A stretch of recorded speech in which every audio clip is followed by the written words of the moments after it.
भारतीय लोकतंत्र में एक हिस्से का जिसमें आधी आबादी शामिल है, उनके जन्मवादी अधिकारों पर लगातार हनन होता रहा है। राज्य ने अपने इंस्ट्रूमेंट्स को, स्टेट ने अपने एजेंसीज को लगातार ऐसा करने के अनुरूप ढाला है। मौजूदा जो शासकों की मुहिम है, मौजूदा जो सरकारें राज कर रही हैं, जो ये वर्तमान मुहिम है, जिसका नजरिया जातिगत है, सांप्रदायिक है और पितृसत्तात्मक है, इस मुहिम को तो महिलाओं का सामूहिक विरोध, यदि वो इनके इस नजरिए के खिलाफ है, तो उनको ये कतई गवारा नहीं आता है। बार बार यही देखने को मिलता है। हमने हाल ही में देखा सीएए के दौरान जिस तरीके से जो कार्यकर्ता, छात्र, जिसमें खासकर दिल्ली में बहुत बड़ी संख्या में जो महिला कार्यकर्ता थे, उनको किस तरह से दिल्ली हिंसा के मामले में उनको इम्प्लीकेट किया गया और लगातार उनको जेल में रखा गया। अभी प्रशांत जी बताकर गए, bail is rule, jail is exception. Bail अधिकार है, जमानत अधिकार है, जमानत नियम है, जेल अपवाद है। लेकिन क्या हो रहा है? लगातार यूएपीए लगाकर बहुत सारी महिला कार्यकर्ताओं को, जिसमें गुलफिशा है अभी तक जेल में है, जिसमें बहुत सारे महिला कार्यकर्ताएं जिनको लंबी जेल की अवधि काटने के बाद ही उनको जमानत पर रिहा किया। भीमा कोरेगांव के अंदर बहुत सारे कार्यकर्ताओं को, मानवाधिकार कार्यकर्ताओं को, जनता के पक्ष में खड़े होने वाले कार्यकर्ताओं को, जिसमें भी महिलाओं की संख्या है, उनको इवन की यहां तक कि कोरोना काल तक में भी उनको बख्शा नहीं गया और उनको जेल भेजा गया। दिल्ली के अंदर तो हमने एक बात और भी देखी, जिस वक्त दिल्ली हिंसा हो रही थी, जिस तरीके से एक समुदाय पर ही पूरे दंगों का आरोप मढ़ा जा रहा था, एक समुदाय के ऊपर केसों की संख्या लगातार ज्यादा से ज्यादा बनाई जा रही थी। उस समय प्रगतिशील महिला संगठन ने और 3 और महिला संगठनों के साथ मिलकर हमने बुद्धिजीवियों के बीच में, महिला अधिकार कार्यकर्ताओं के बीच में हस्ताक्षर अभियान चलवाया, इस मांग को लेके कि जो दिल्ली हिंसा है उसकी एक पब्लिक जुडिशियल इंक्वायरी, सार्वजनिक न्याय, उसकी जांच करवाई जाए। इस बात को लेके सिग्नेचर कैंपेन चलाया और फिर माननीय गृह मंत्री, एनएचआरसी, दिल्ली के चीफ मिनिस्टर और दिल्ली के पुलिस कमिश्नर, इनको हमने लगातार 10 रिमाइंडर्स हमने लगातार भेजे।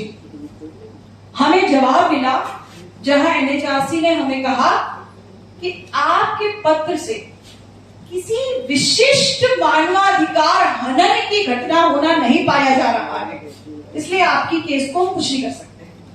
और दिल्ली पुलिस की तरफ से हमारे पास फोन आता है कि अगर आपको कुछ भी कार्रवाई करनी है ना, आप आइए, हमारे को फला खाने में आकर मिलिए। ये हमारे साथ किया है। दिल्ली के अंदर एक और बात हम देख रहे हैं, मैं ये बताना इसलिए चाह रही हूं कि एक्चुअली वो महिला संगठन, महिलाओं के वो सामूहिक विरोध जो इस मुहिम की मनुवादी समझ, जो महिला संगठन अपनी प्रगतिशील समझ के लिए जाने जाते हैं, जब वो महिलाएं और महिला संगठन सामूहिक सवालों के लिए सामने आते हैं, उनके प्रति किस तरह का नजरिया, उनकी असहमति के अधिकार को कैसे कुचला जाता है, उनके विरोध करने के अधिकार को, इस जनवादी संवैधानिक अधिकार को किस तरीके से वो इस्तेमाल भी ना कर सके, ये तो हमने अभी हाल में 8 मार्च के दौरान देखा। अंतर्राष्ट्रीय कामगार महिला दिवस 2023 जो कि इस बार होली के दिन था, तो हमारे संगठन ने 5 मार्च को किया और संयुक्त संगठनों की ओर से 10 मार्च को किया गया। दोनों को प्रगतिशील महिला संगठन ने 5 तारीख को किया, पुलिस ने 3 तारीख से हम लोगों को इतना तंग किया अंतर्राष्ट्रीय महिला दिवस मनाने के लिए। दिल्ली पुलिस का ये रवैया था, इतना तंग किया कि आपको करने नहीं देंगे, ये नहीं होगा, आपको बंद करेंगे, आप लोगों ने परमिशन नहीं ली है। एक ये अजीब चीज हो गई है आजकल कि 10 दिन पहले जो है आपको परमिशन लेनी पड़ती है। वो अलग बात है कि परमिशन वगैरह सब कुछ हमने अप्लाई किया हुआ था। यही कमोवेश उन्होंने 10 मार्च को किया। जब सामूहिक रूप से हमने किया तो दिल्ली पुलिस जो सीधा सीधा केंद्रीय गृह मंत्री के अधीन होती है, और किस तरीके से वो महिलाओं का ये जो जन्मादी अधिकार है, महिलाओं का दिन होता है 8 मार्च, उस तक को मनाने में हमें किस तरीके से परेशान किया गया। एक और चीज हमने देखी दिल्ली पुलिस की, ये जो मुहिम, ये बार बार रखना इसलिए जरूरी है क्योंकि दिल्ली पुलिस सीधा सेंट्रल होम मिनिस्ट्री को रिपोर्ट करती है। और किस तरीके से जब दिल्ली के अंदर महिलाएं कार्यस्थलों पर यौन उत्पीड़न के सवाल को इस संदर्भ में संस्थानों की जवाबदेही के लिए सामूहिक रूप से लड़ाई के लिए सामने आती है, तो उनको किस तरीके से तंग किया जाता है। 2 घटनाएं इसमें विशेषकर मैं रखना चाहूंगी। नंदिता जी यहां बैठी हैं। आईपी कॉलेज के अंदर आईपी का फेस्ट चल रहा था, आउटसाइडर्स ने जाके कॉलेज की लड़कियों के साथ बहुत बदतमीजी की। वो लड़कियां जितने दिन बाहर निकल करके उन्होंने आईपी कॉलेज के बाहर प्रदर्शन करने की चेष्टा की, आरोपियों को कुछ भी करने के स्थान पर उन प्रदर्शन करने वाली छात्राओं को और जो भी उस समय प्रदर्शन में शामिल होता था, तुरंत उनको डिटेन करके पूरा दिन के लिए बुराड़ी थाने में और न जाने कौन कौन से दिल्ली के दूर दराज थानों में रखा गया। यही कमोवेश हमने देखा अभी हाल ही में दिल्ली में जो रेसलर्स का आंदोलन हुआ है।